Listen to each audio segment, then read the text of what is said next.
Olá, amigos. Hoje nós vamos tratar de uma história verídica, que também é um fenômeno da mídia.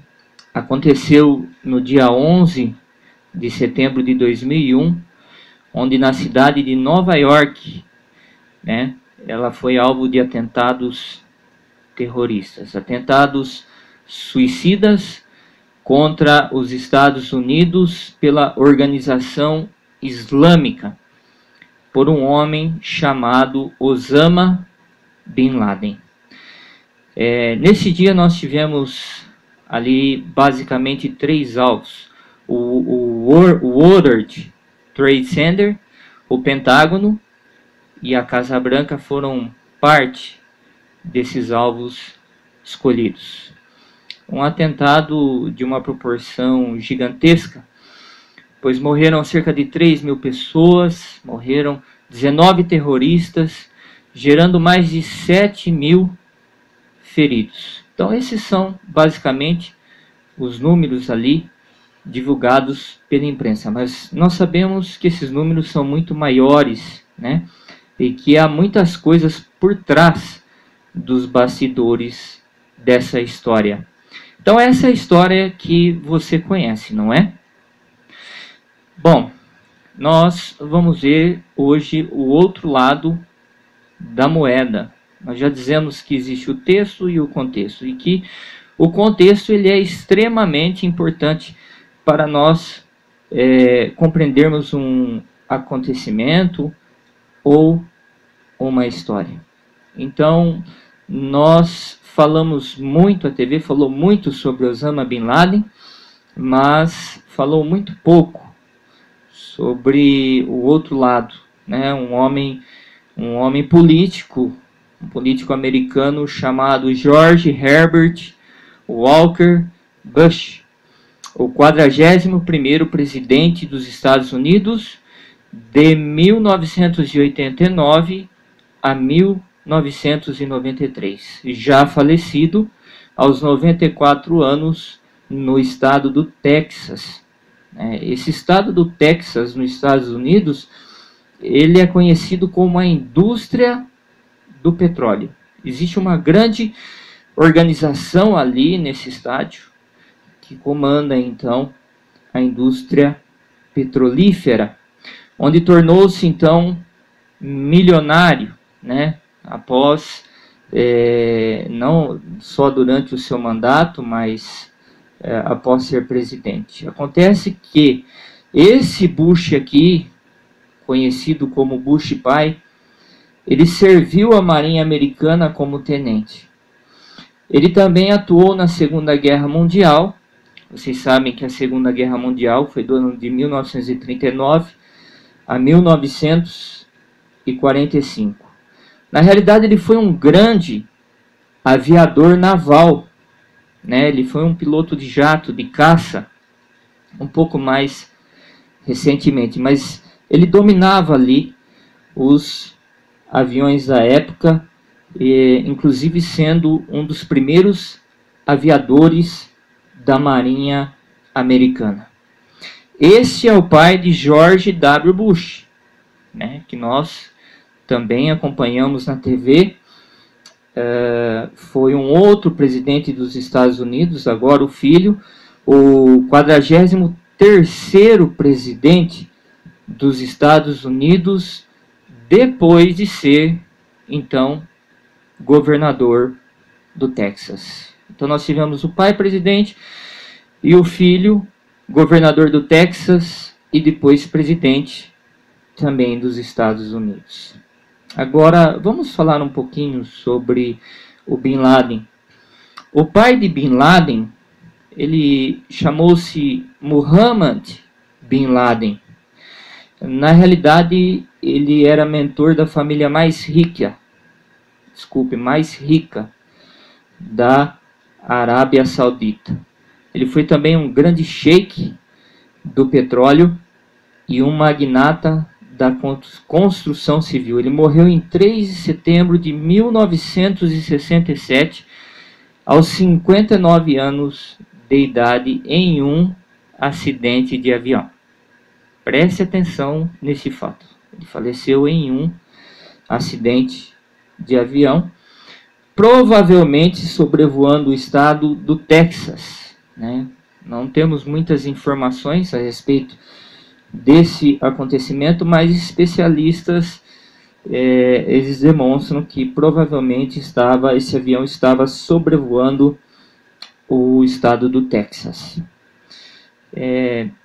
Osama, então, o filho, ele nasceu em 10 de março de 1957, portanto, ele iria fazer 10 anos de idade quando o seu pai morreu.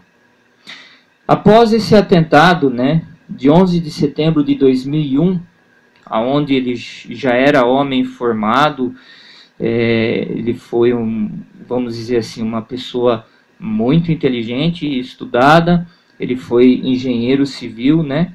Nós vimos ali a proporção desse ataque, os danos causados, o planejamento, né?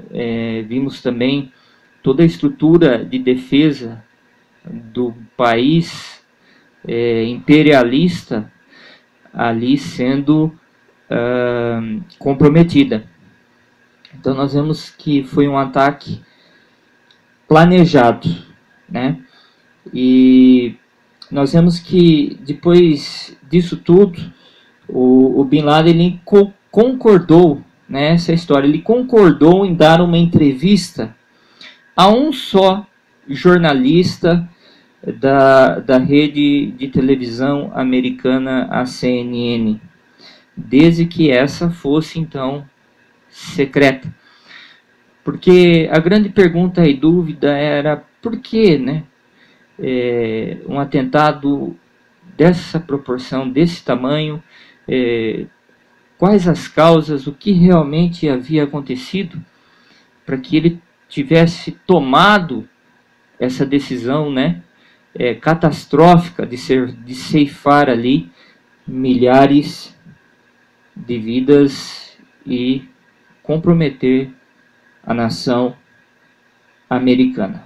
Bom, nessa entrevista, Osama Bin Laden, ele contou que ele contratou os maiores especialistas ali do mundo, porque ele acabou herdando a fortuna do seu pai e por meio de recursos ele contratou os maiores especialistas do mundo ali no setor de aviação para investigarem o acidente do seu pai, porque até então ele não havia entendido, né?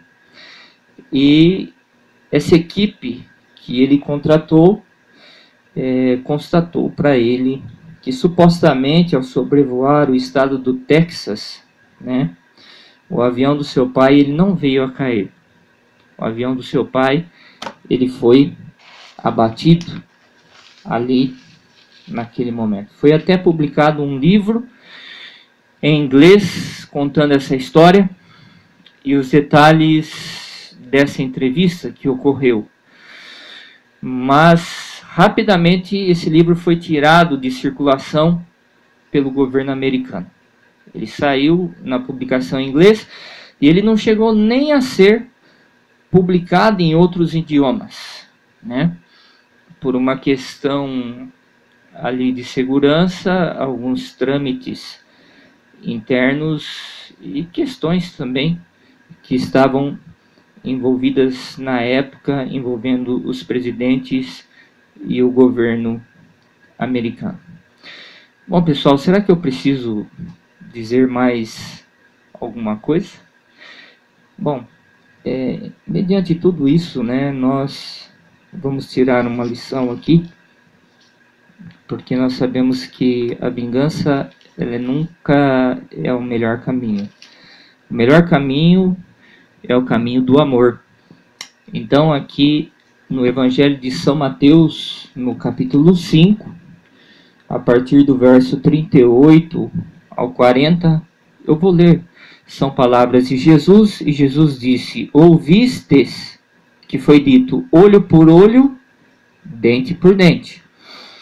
Eu, porém, vos digo, não resistais ao perverso, mas a qualquer que te ferir na face direita, volta-lhe também a outra. E ao que demandar contigo e tirar-te a túnica, deixa-lhe também a capa. Nesse trecho bíblico, a intenção de Jesus era demonstrar que a punição ela deveria ser justa e adequada ao crime. Ela limitava severamente a vingança maior. Eu tive um professor no seminário teológico que ele dizia o seguinte: quando te encontrares com um dragão, cuidado para não te tornares um dragão ainda maior. Então Jesus, ele nos deixou aqui a lição do amor, porque ele concretiza, ele mostra que o melhor caminho é o caminho do amor. Eu vou ler aqui o que a Bíblia diz no livro de Romanos, no capítulo 12, dos versos 17 ao 21. Para mim, um dos trechos mais extraordinários da palavra de Deus, em que o próprio Paulo já disse que o segundo maior instrutor que o mundo já conheceu depois de Jesus, ele enfatiza alguns princípios. A partir do verso 17 de Romanos 12, ele diz o seguinte: não torneis a ninguém mal por mal, esforçai-vos por fazer o bem perante todos os homens. Se possível, quanto depender de vós, tende paz com todos os homens. Não vos vingueis a vós mesmos, amados, mas dai lugar à ira. No original grego, essa ira é a ira de Deus. Dai lugar à ira de Deus, porque está escrito: a mim pertence a vingança. Eu é que retribuirei, diz o Senhor. Deus está falando aqui nesse momento. Pelo contrário, no verso 20, se o teu inimigo tiver fome, dá-lhe de comer. Se tiver sede, dá-lhe de beber, porque fazendo isto, amontoarás brasas vivas sobre a sua cabeça. Ou seja, o fato de recebermos o mal e retribuirmos o mal com o bem, faz com que o mal seja aniquilado. E que a pessoa que o pratica e o praticou, então, passa a ter um toque na consciência. E passa a ser tocado, então, pelo toque do amor. E no verso 21, não te deixes vencer do mal, mas vence o mal com o bem. Queridos, há muitas histórias hoje no mundo, muitas coisas acontecendo. Nós precisamos enxergar não só aquilo que é claro, mas também analisar o que está dentro dos bastidores. Eu creio que todos entenderam a história de hoje. Nós precisamos fazer a nossa parte e nos lembrar da seguinte frase: quando te encontrares com um dragão, cuidado para não te tornares um dragão ainda maior. Que Deus nos abençoe, que Deus nos guarde, que o Senhor te abençoe e te guarde. E até o nosso próximo encontro, até o nosso próximo programa.